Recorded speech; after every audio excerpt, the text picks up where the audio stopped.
What is going on, guys? In this video, we are going to be talking about certain products that you should probably stay away from and not sell. So there are a few different kinds of products that we probably want to stay away from, and I'm going to explain the reasons why. Basically, staying away from these products can make your life a lot easier, but they are still doable.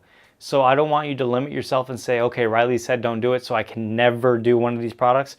I just want you to be cautious of these products because they could be more difficult to do, or they can take a few extra steps, or you have to ensure that they are going to be quality products to do some of these.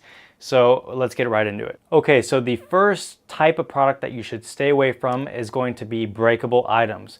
Now, the reason you should stay away from breakable items is simply because they're breakable. So you don't want your product to be shipped from the Amazon warehouse and then to your buyer's house or wherever they shipped it, and then they open your package and find out that it is broken. So now it is broken, and then they're gonna have to send it back to Amazon, and once Amazon sees that it got sent back or it came broken, then that is not gonna look good for you as a seller. So we wanna minimize the time something is returned back to Amazon, because we don't want Amazon to think that our product has a high return rate, which means it's probably low quality, and that is also gonna drop our seller rank, and that can also ruin our chances to get things like the Amazon Choice Badge.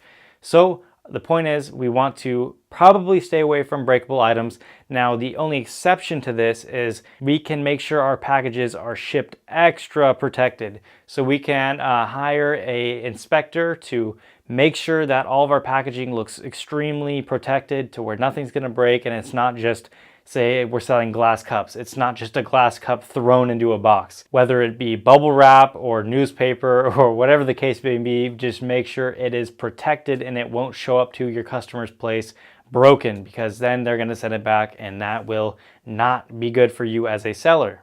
So as I said, that is doable. Just make sure that you hire the inspector to check it out and make sure everything looks good, and you ensure that all your products are going to be highly protected through the shipping process. So the next product that you guys might want to stay away from, but there are exceptions, and that is going to be highly electronical products, basically. So if your product, let's say, is a hair dryer, I always use this example because it's a little bit dramatic. So let's say you're selling hair dryers. You know that there are a lot of electronic things going on in a hair dryer, and a lot that can probably go wrong or break. So let's say for whatever reason, the customer had the hair dryer set to off, but it was still plugged in. And for some reason, since it's from China and you probably bought some very cheap hair dryer, it caught on fire and burned someone's house down. That is where your product liability insurance comes in, but if you don't have it, you don't want to deal with that. And this is extremely unlikely, but I'm giving you the worst case scenario just so you have it in the back of your head. So basically, stay away from highly electronic things, because most likely you're not going to be able to buy a high quality version of that product and still be profitable with it. So I like to stick with items that are pretty basic and easy to do, and something like a hair dryer or something really complicated like some sort of, let's say, smartwatch or something, like there's too much stuff that goes into that. And most likely, if it's from China and you get a smartwatch and you try to sell smartwatches, they're probably going to be terrible quality, especially if you're sourcing them for like, 50 bucks, 20 bucks, or whatever the case may be.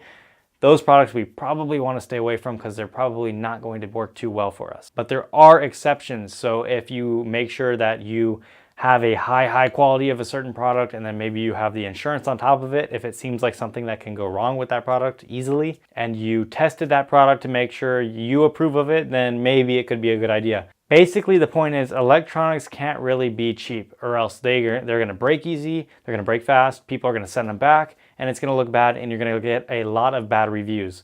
And bad reviews are not good for you as a seller, obviously. So more simple, basic items most likely won't get those bad reviews because they won't break so easy. So electronics, let's say these lights, I'm using lights here, lights there, lights behind me.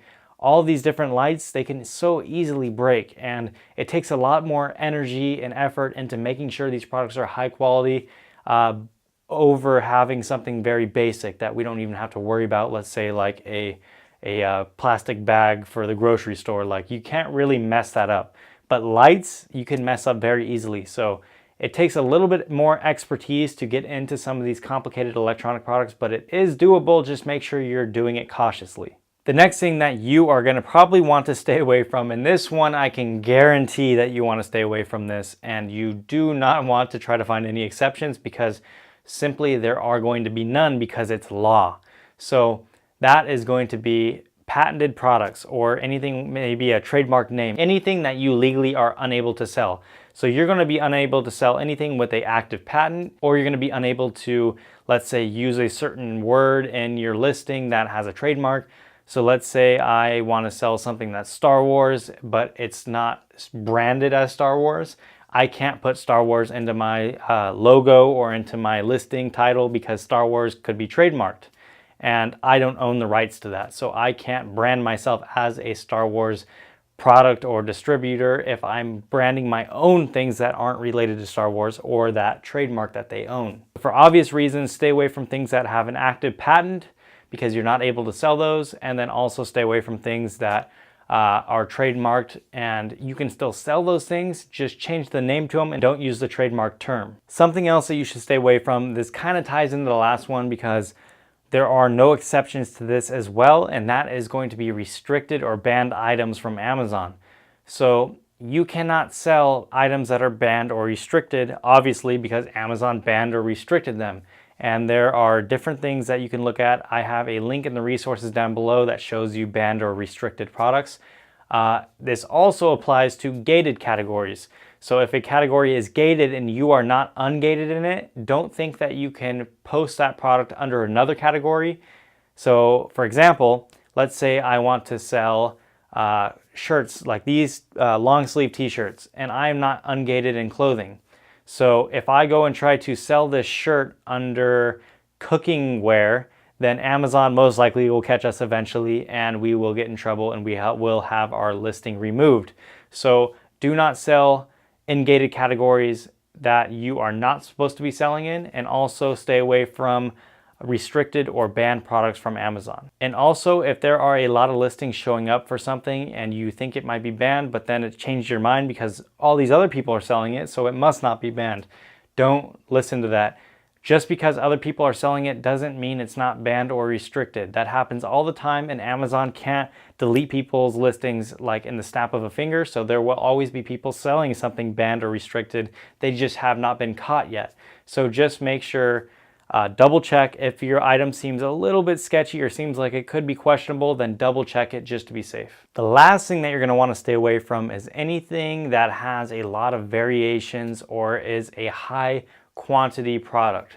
So if you guys don't know what that means, basically if you're looking at all the other competition in that certain product market and you see that almost every listing has multiple variations of that product, or they're selling in packs of 100 or 50 or 150 or 1,000, then those products usually have a thin profit margin. So the products with high package numbers, so say packs of 100, usually those products are very hard to maintain or create a healthy profit margin. So once again, it is doable, and I recommend that you get a little bit more experience before you jump into high quantity items or before you get into anything with a lot of variations. So now let's talk about the variations. So for example, let's say we are selling tennis balls, and these tennis balls come in different colors like yellow, orange, blue, green. And you see that all the top sellers have multiple variations. So on their one listing, they have yellow, blue, green, whatever, all these different things available.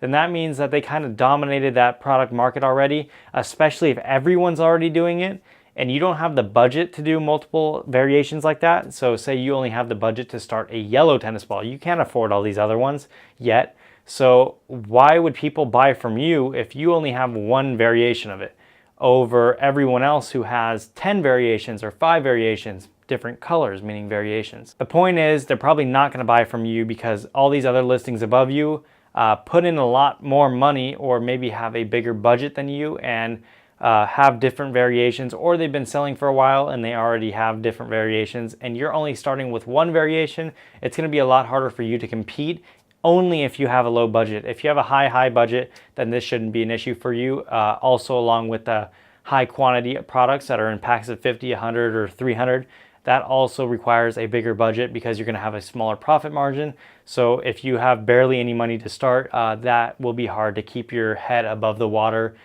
because you're going to have such thin margins, and most likely you're going to want to make more profit per unit if you are on a low budget. So that's going to be it on what products you probably should not sell. And if you guys have any questions, of course, email me as always, and I will see you guys in the next video.